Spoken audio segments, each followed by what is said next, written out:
साथियों नमस्कार। आप स्कॉलरशिप का फॉर्म भर रहे हो और आपका जो फॉर्म है वो रिजेक्ट ना हो, इनमें आपको कुछ खास चीज़ों का आपको ध्यान रखना होगा, तभी जाके आप स्कॉलरशिप का पूरा लाभ उठा पाएंगे।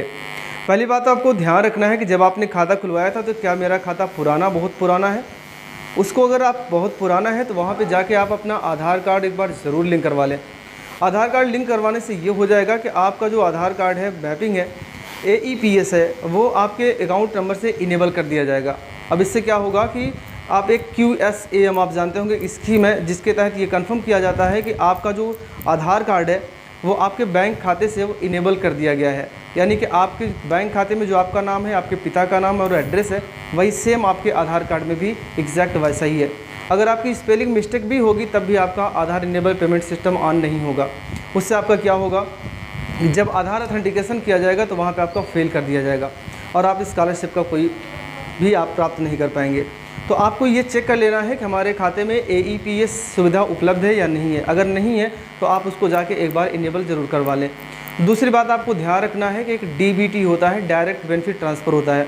ये एक ऐसी स्कीम है कि अगर आपके खाते में DBT बेस्ड आपका अकाउंट नहीं है तो सरकार के द्वारा दी जाने वाली सभी स्कीमों से आप पैसा प्राप्त नहीं कर पाएंगे।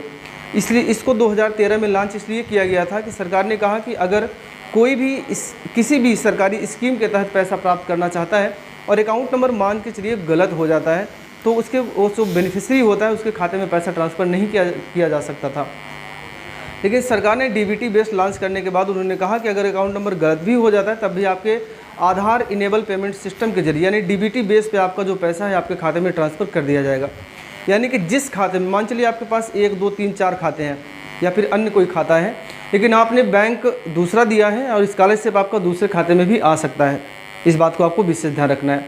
तो आप अपने खाते में ज़रूर चेक करवा लें कि DBT हुआ है या नहीं हुआ। ये बैंक में जाके आप इसको चेक करवा सकते हैं, ठीक है ना। तो ये आपको ध्यान रखना है। दूसरी बात आपको एक बहुत विशेष ध्यान रखना है कि आपके आधार कार्ड से एक मोबाइल नंबर ज़रूर लिंक होना चाहिए, क्योंकि जब आप स्कॉलरशिप का फॉर्म अप्लाई करेंगे तो उस पर 2 बार OTP भेजी जाएगी, 2 या 3 बार भेजा जा सकता है जब तक कि वो सक्सेसफुल नहीं हो जाएगा।